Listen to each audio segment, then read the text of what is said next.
Welcome to episode 155 of the Inside Knowledge podcast for people with IBS. I'm Anna Mapson.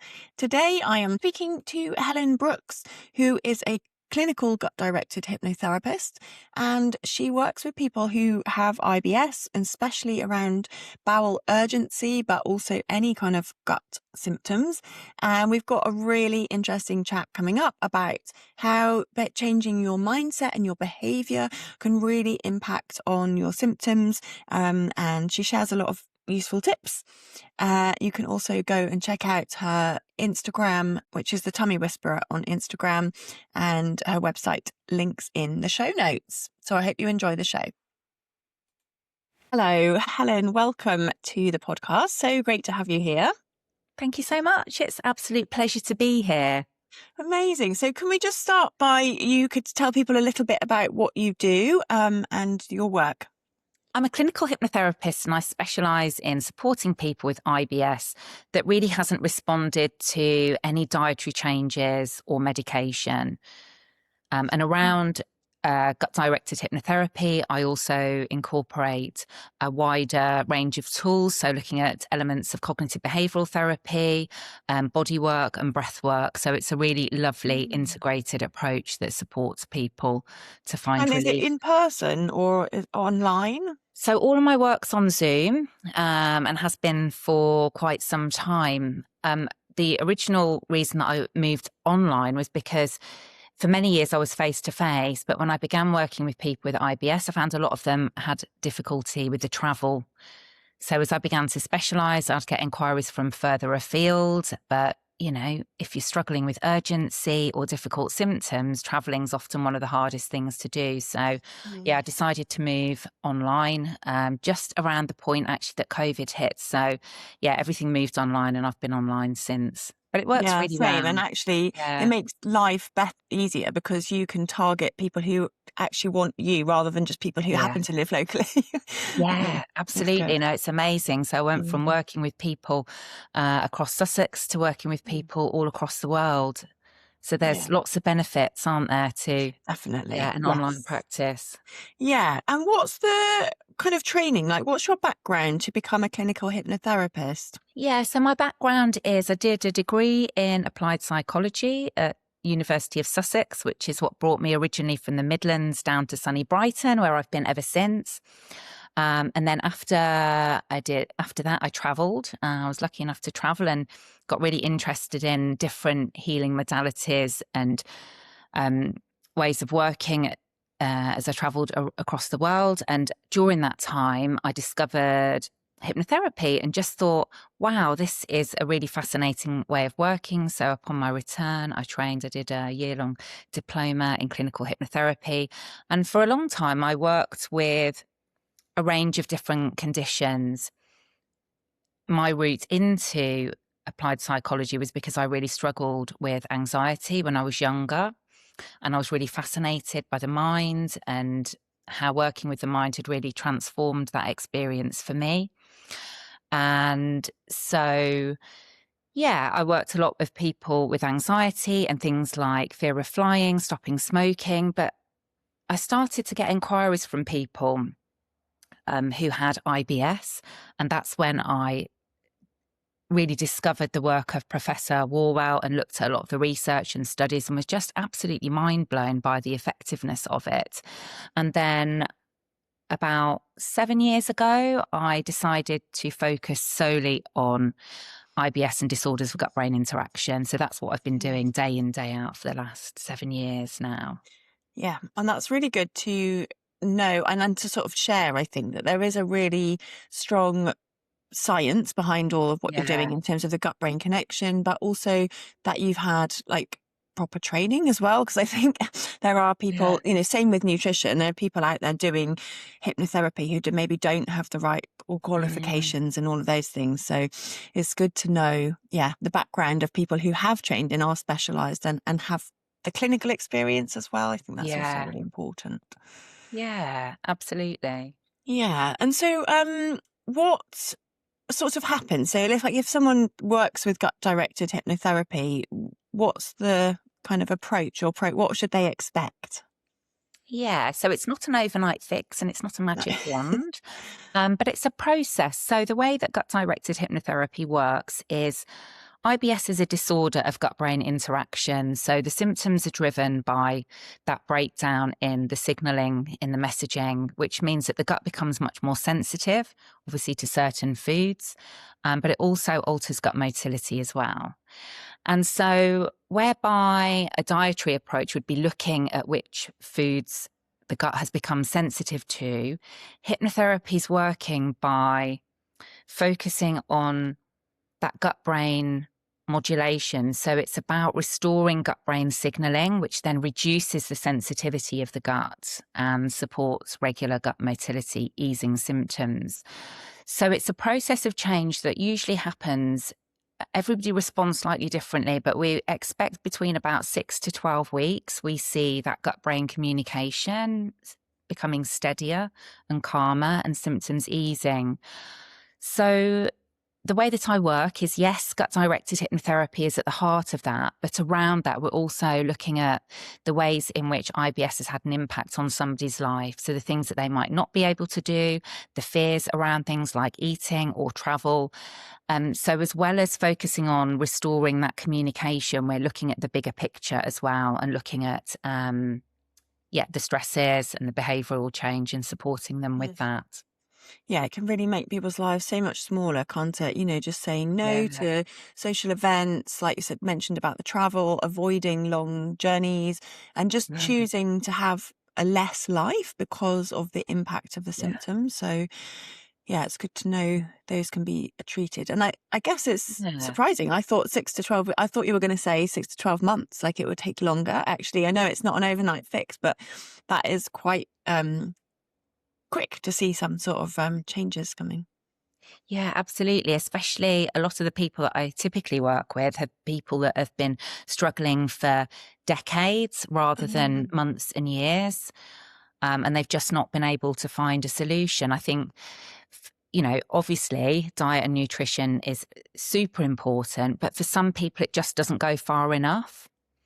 Yeah. And that's where we really need to look at the systems that are driving symptoms. So we've got, yes, that gut-brain communication that breaks down and causes that sensitivity. But then around that also, typically things that are missed in terms of a dietary approach are the huge importance of the nervous system. And of course, that can be supported to an extent through food, but where there's a lot of fear and anxiety, for example, I work with a lot of people that really struggle with pretty severe bowel urgency. And so, that activation, that alarm response can go on the moment they want to leave the house because they're already wondering, how's my body going to react? Am I safe? Where's the nearest bathroom? And all of that is activating that nervous system. And the nervous system then communicates with the digestive system. And for some people, that stress response will slow things down. But for people where they're dealing with urgency, typically it's speeding things up. So we then get the development of a stress symptom cycle where that worry about, I'm in a situation, I don't know where the bathroom is, or, oh my goodness, my tummy feels all gurgly, what's going to happen, triggers that response. And then that creates more dysregulation, more disruption in the gut. So often the thing that they fear will be the thing that then causes urgency to be triggered. And that's where it's really essential to work with the nervous system. So that's where things like not just the gut-directed hypnotherapy, but working with breath work, understanding, being able to tune into and know what's happening in your nervous system and have tools to actively begin to calm that. So if you're on a motorway and you suddenly hit traffic, rather than going into panic mode, how long am I going to be stuck here? There's ways of working to stop that urgency response being it's those activated. moments where people feel a bit trapped, like if you're stuck in traffic or on a train or something, or an aeroplane as well as another big fear. When the seatbelt sign goes on, the nerves get out. But actually, it's interesting that will also then create the very symptom that you're most worried about. And and so the natural way then to try to manage that is often people will skip meals, they'll rely on Imodium and medication, and will avoid things. So it's like, well, I'm not going to go there. So the people I work with, they're like, haven't been on holiday for years because I just can't manage the queues at the airports and the seatbelt sign and all of the things that come with that, the public transport, the eating different food when they're there, they're not knowing where they are. So life really does shrink.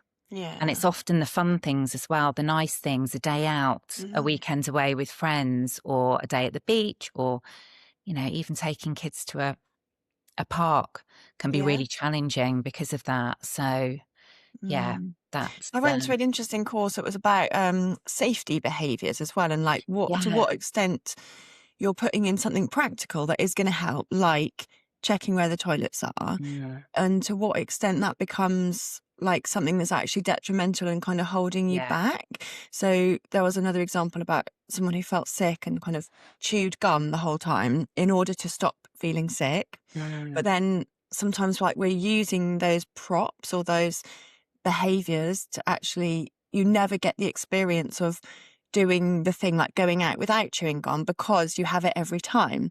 Is that something else that you'd work on, like in more of the sort of cognitive behavioral changes? Yeah, absolutely. And it works so beautifully alongside the gut-directed hypnotherapy, because as people begin to see their gut becoming calmer, they've got that feedback and evidence that things are settling. And then we really focus on those behaviors because, yeah, as you say, they give an immediate sense of safety.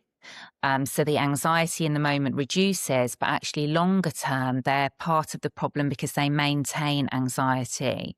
So if you always know exactly where the bathrooms are, and then one day you suddenly find yourself in a situation and you don't, your brain registers that as being dangerous, which activates the nervous system and that threat response, which then escalates urgency.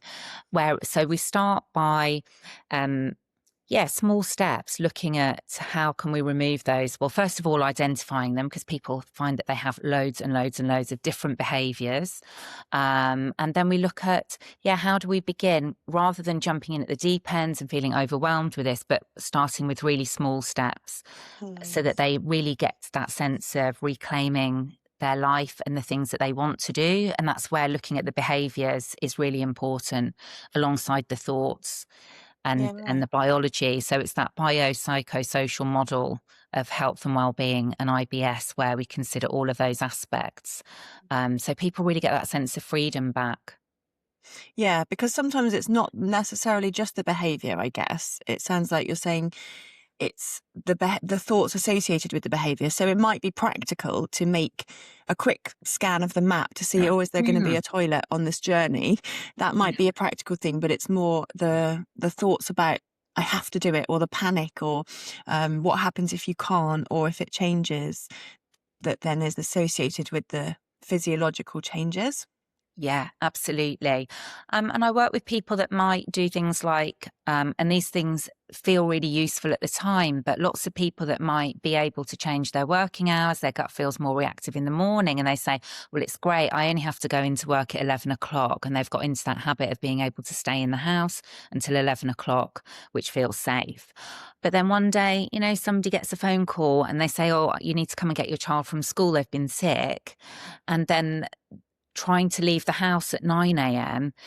just is beyond difficult, that the anxiety levels are absolutely through the roof and the gut then is more reactive. So it's about bringing that 11 o'clock a little earlier. So there's homework tasks to do, which might be on a weekend or sometimes when it's low stakes, so that they can, gradually get used to recognizing that I am safe to leave the house at 9 o'clock in the morning.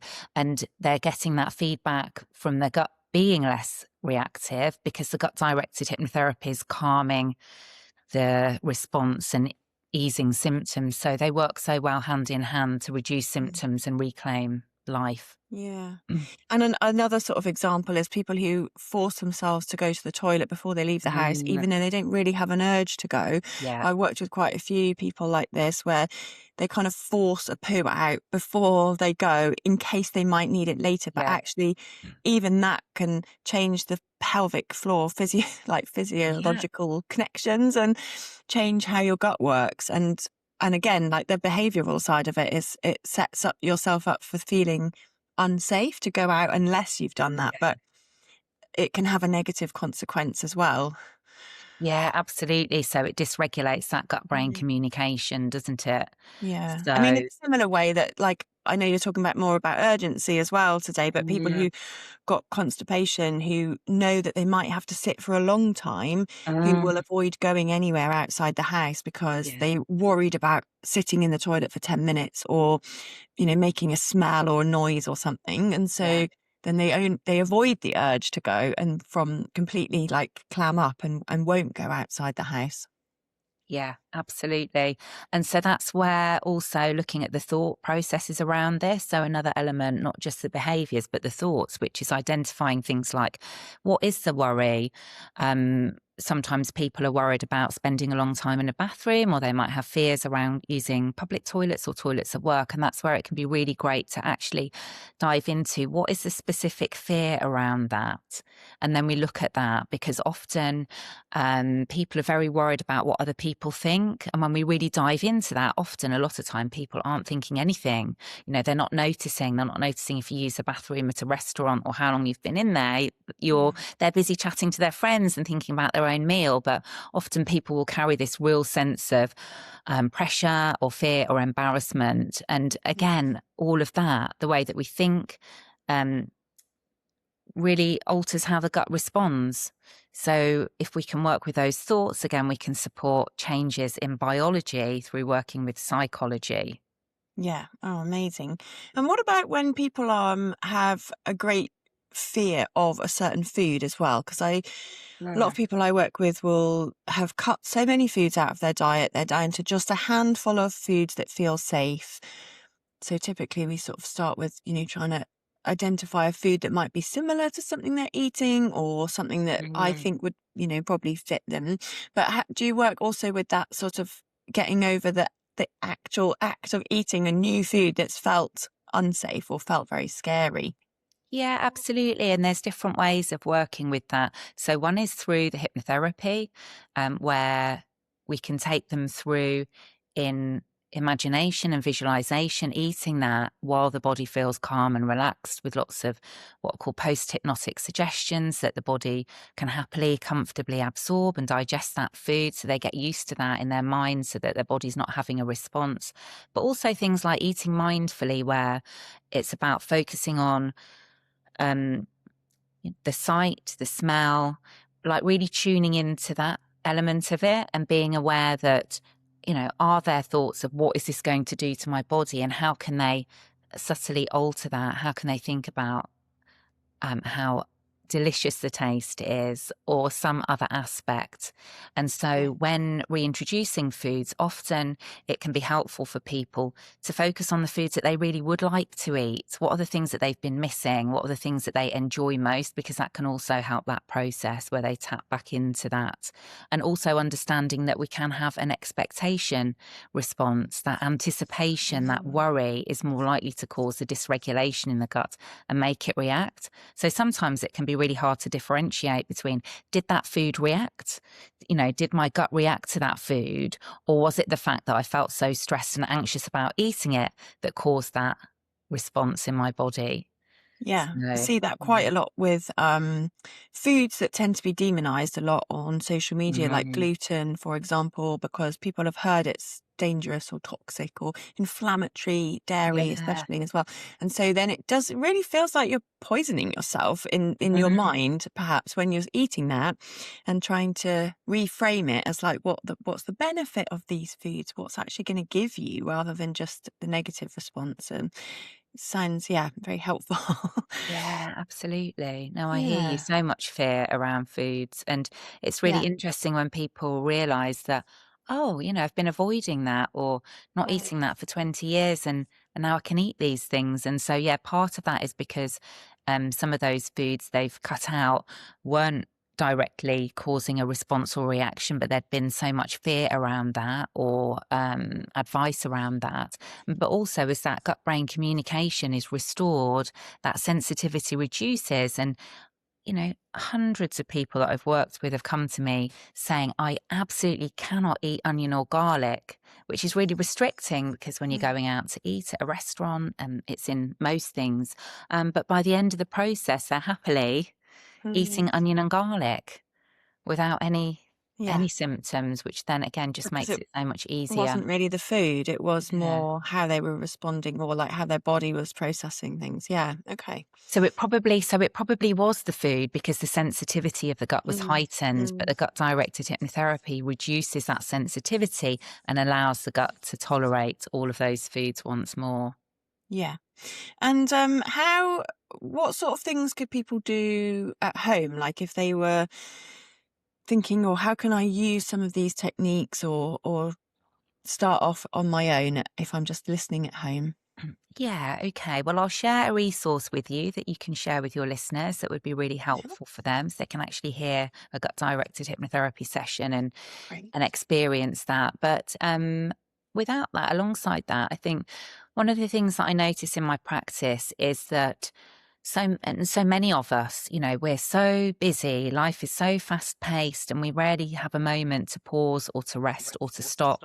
And then those moments where we do are often filled with scrolling on our phones or, seeing news. And all of these things are really activating. It's keeping the nervous system in go mode. And so one of the simplest things can just be finding a time to pause. And sometimes the simplest things can also be the hardest. Yeah. And so people might be listening thinking, oh, I want something more tangible than that or something more powerful than that. But actually, being able to just tune in and listen to your body and recognize that it might be tired, you might need rest. As you slow down and tune into your body more, you might recognize other signals that are not being listened to, like being thirsty or hungry. And all of those things as well cause dysregulation. So I think that, just finding some moments to put yourself first and slow down and put your feet up is Yeah. something that we rarely do. And it just allows the body to come back into balance. It brings the nervous system back into that rest and digest, which supports digestive function. It supports the gut brain communication. So, yeah, sometimes the cumulative power of small, simple things can never really be understated. Yeah, it's hard to feel unproductive as well, though. But I guess you Yeah. see, choosing to see rest or these little mini calm downs as a productive thing to do as Yeah. well. It changes the way, you feel like you're being lazy maybe if you just lie Yeah. down for 5 minutes or just sit in the garden in the sun and just sit for Yeah. 2 minutes. Like those things bring your temperature down a bit, don't they? Stress They them. absolutely do. Yeah. And it's interesting because there is research that shows that certain personality types, there are higher rates of IBS. And those can be people where they're very high achievers. I see a lot of people that are high up in the financial services or, airline pilots and people with multiple businesses. So people that are really, really driven and on the go all of the time, where they just haven't really learned ever how to fully switch off, or they're in a lifestyle where that's incredibly difficult. Their bodies might not really know how to deeply physically relax. And the other group of people are those that are the nurturers and the carers that are constantly Yes. taking care of other people, that are putting other people's needs before themselves, that are busy maybe taking care of parents and children at the same time. And again, it just leads to that not finding a moment to pause and rest for themselves. So yeah, just being really mindful of that and knowing that it's important for your well-being to take a moment to go and listen to the bird song if you can, or yeah, Yeah. just do something restful. It's really that's the group of people I often work with. They're Mhm. either parents and caring for older people, or teachers, or people who are like Yeah, giving a lot as well. And it's yeah. quite hard, especially to be able to say, I need to stop. Mm, I need to not be doing all of this for today or this afternoon or even 5 minutes. It's really quite yeah. hard to say no when you have always been someone who gives a lot. I think that's tricky when you've got issues that need support, need you to do something different, but you kind Mm. of, it's the mindset to like switch into, okay, I need to look after myself. Yeah, and that's the bit that I find really fascinating and really interesting is that, we need to look at the whole human, not just the gut. And it's so helpful to understand how they think about these things, how they feel, how they behave. So getting a real understanding of somebody's life and how they move through it, not just how IBS affects that, but yeah, what they do in day-to-day life and the things that they find difficult, and then how we can create change within that. So it's not about having a 2-week holiday, but often it's more about those micro moments. So that could be if you have a commute, it might be just when you arrive, just pausing for 2 to 3 minutes, just doing a minute or two of diaphragmatic breathing. And it's these little things that really can have a huge impact on supporting that gut regulation by supporting the nervous system as well. Yeah, I think that's really good message to leave people with as well. That it's the small things. It doesn't have to be Yeah. taking a huge break from your whole life. It's just building in mini calm Yeah. moments that can be really helpful. Yeah. I just wanted to also ask about, what the hypnotherapy is not, because people may have seen, like those hypnotherapy shows where people are going under and getting, it's nothing like that, is it? No, You're it's asking people not. to do. Yeah, no, not at all. And I think that's one of the biggest things is I think that has really surprised me most over the years is when I first looked at the research and statistics, it was Professor Warwell's 1984 study in the Lancet, where he took a group of patients that had severe refractory IBS, so it didn't respond to any dietary changes or any medication, and he took them through a course of gut-directed hypnotherapy. 94% of that group that had classic IBS symptoms, all of their symptoms, were significantly reduced. And there's been other studies where they followed people for 5 years so that they know that symptom reduction is long term.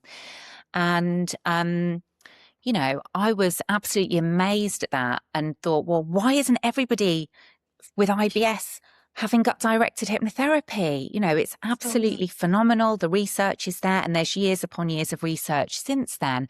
But I think one of the big things is that misconception about what hypnotherapy is that comes probably from stage hypnosis shows, people saying, oh, are you going to make me cluck like a chicken? There's always in literature and films, there's always some evil hypnotist or somebody that's doing some mind control and power. But actually hypnosis and hypnotherapy have been used in medical and dental realms since the 18th century. There's so much research and it's an amazing way of working, but no, it's not like any stage hypnosis. So it's really about getting into a state of focused awareness. And in that state, the subconscious mind, which is the part of the mind that is responsible for all of those physiological functions that we don't consciously think about, becomes more receptive to the images and the suggestions that are given. And that's where we can create biological changes through working with the mind. And Professor Warwell's work was very much one of his metaphors that he worked with, which, all gut-directed hypnotherapists will use, is that of the river. So if digestion's too fast, is picturing the river slowing. If it's too slow, picturing it increasing. And there's been studies done with little capsule cameras where they've looked at the rate of transit times, and we can clearly see that can be altered through gut-directed hypnotherapy. And all kinds of other things, pain response, reducing pain, even gastric emptying speed, gastric secretions, all of these things have been shown to be altered through gut-directed hypnotherapy. But it's very soothing, it's very calming, it's very relaxing, and it feels a little bit like listening to, I guess, a guided meditation rather than anything It's not sort of stranger than that. dramatic, like you're under, you're No, down. not at all. No, and I often No. have to say to people, you won't feel like, often people are just lying there thinking, Yeah. well, I'm not sure if I feel any different. I feel a bit relaxed, but I can hear everything. And there's a lot of misconceptions that people are going to go under and not remember, but they're in complete control at all times. They can open their eyes whenever they want. And it works best through, repetition, because It's a gradual process of restoring that communication between the brain and the gut and easing symptoms. But it's a Yeah. really, really lovely way of working. And it's great because it's, it's using your own mind. Like there's no Yeah. medicine, there's no thing you have to take, which I think sometimes makes you feel ill, even if it's just a Mm. supplement or something. It's still you're having to address something. Whereas I think this is just using your own mind is incredible. Yeah. Yeah. It's amazing, Yeah. isn't it, what we can do with that? Yeah. Yeah. Yeah. And is there anything else, that we haven't covered that you think would be helpful to just mention, or you can just leave us with, where to find you? People Yeah. want to look you So up. I think that for people that feel like they've really got to the end of the road in terms of dietary changes, or they haven't had the results and relief that they would have hoped by, really working with people in that area, supplements, Mhm. medications, all of those things, then absolutely gut directed hypnotherapy is the best place to look next. Um, if people would like to find me, they can come along and find me. I'm at the Tummy Whisperer on Instagram or my website. And I'll also share a link for the audio so people can have a listen. And I'll share a link as well. I have a 4-week gut brain reset that's really supportive for people that are struggling with bowel urgency. It supports people with other symptoms as well. But yeah, bowel urgency can be a real challenge for people. So it's a 4-week way to just begin putting the brakes on that. Great. I think that Yeah. would be really useful. Well, thank you. That was really good. And I think people will have learnt a lot from that. So, yeah, I really appreciate it. Well, thank you so much for having me. It's been an absolute pleasure. Well, that was a great conversation. I really enjoyed speaking to Helen, and I think she really sold the benefits of using gut directed hypnotherapy in supporting your digestion. And check out her free download, the links in the show notes, which will give you a little insight into what it's like to have gut directed hypnotherapy. Check out that and do take a look at her Instagram as well and go and follow her there. Okay, thank you so much for listening to this episode of the Inside Knowledge podcast. Better digestion for everyone.